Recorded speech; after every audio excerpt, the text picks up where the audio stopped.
Yeah. True story, you dealing with the best in chess. Fish gang, where you at? Time to represent. Coach, show them how we run it. It's time to do it big. Let the world stream live. You can find him on Twitch. Right from the opening until he holla checkmate. Coach keep it entertaining, yeah, all day. Some people donate, some try to hate. Tell them don't hide.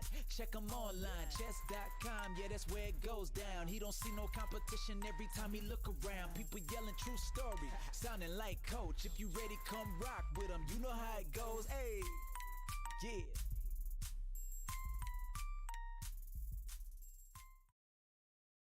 Greetings, 1300 Club. We're back with another 1300 Club video, and today's video is about play chess calmly. One of the things that I'm seeing from these under 1300 players is they're just too excited. They're too excited, and they're absolutely under the misconception that there has to be some kind of attacking, sharp, nuclear bomb type move available in every position, and that is not necessarily the case. Once again, we're looking at this position from the black perspective, and it starts off fairly calmly. I'm not gonna, be overcritical of the opening, but let's just take a look. Nice natural development. We have d6, an improvement in that the king has gotten safe. One of the things that we want to talk about is king safety. It's very important. Activate your pieces, be safe with your king, centralize your pieces. And I am of the belief that the moment that you get your king castled, as black has done, you should be looking for an attacking move. So, for example, in this position, I might have been tempted to play bishop g4. That's, my inclination. But anyway, knight c6 got played. Bishop g4 is still screaming at me as a move that could be played. But e5 was played. The center got challenged. In fact, again, not being too critical of the opening. Yeah, okay, so I'm still sticking with bishop g4. We continue, and now white has gotten out of the potential pin on the light squares. I think I still play bishop g4, but anyway, didn't happen. Some trading takes place, and then we have this move. That was easy. What did black just do? He took a pawn that was protected by two different pieces, sacrificing a knight for no reason. This is what I mean by play chess calmly. You have to calm down and look at the board. And if you're going to capture something, you need to do a little math to make sure that, there is, some logic to what you're getting ready to do. And in this case, there was no logic. He just gave away a piece for no reason. And there is no recovery for that piece. Everything else that takes place in this game is purely centered around, you know, um, black having lost a piece for no reason. Now, white is doing an excellent job of doubling his rooks on the open file, and this is going to be a problem. The queen is already controlling any escape squares, and he has a surprise interest in this bishop that is sitting out here unprotected. So I argue, that the end is near. The end is definitely near now.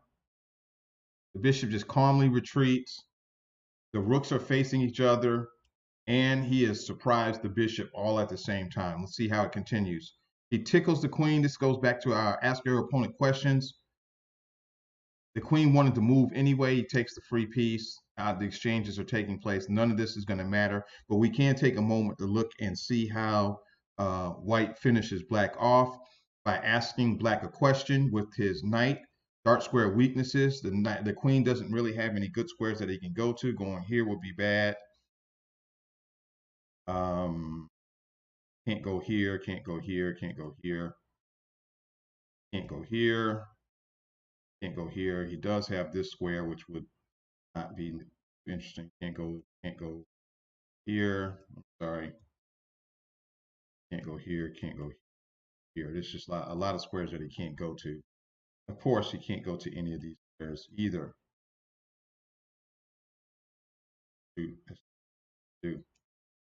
does have this square, that square.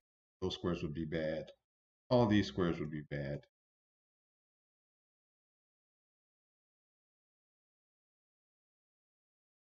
So let's see, what does he do? He jumps way over there. Queen is, he chose a check. Bishop was not doing anything, he's snapping pawns. This should be good night, sweetheart. Threatening mate. Mate threat coming. Can't get my arrows going. Fact.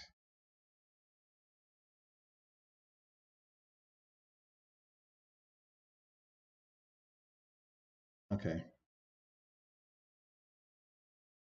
The game actually ended right here. But anyway, I think the crux of this game was just not looking at the board and seeing that a pawn was being protected. In fact, not even having a correct plan at this point. You know, Black had the initiative way back here, and he squandered it.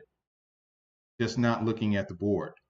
Not looking at the board and missing the opportunity to develop the bishop in an aggressive attacking manner. And then jettisoning his knight for no reason. Jettisoning the knight for no reason is not what you should be trying to do. And there's not a lot that I could even say that Black could do to try to save this game. One of the reasons I favor the knights is because the knights are a little bit tricky and you can use the knights to try to get back in the game. The bishops, rooks, and queens, it's a little bit more obvious what they're doing. So when he trades that knight off, when he trades his last knight off, I think that any chances of getting back in the game is probably going to not be there. So again, you know, that's the lesson. Play calmly, breathe, calculate, count how many pieces are attacking a square, and how many pieces are defending a square. That's all for this particular video. Thank you so much, and we'll see you on the next one.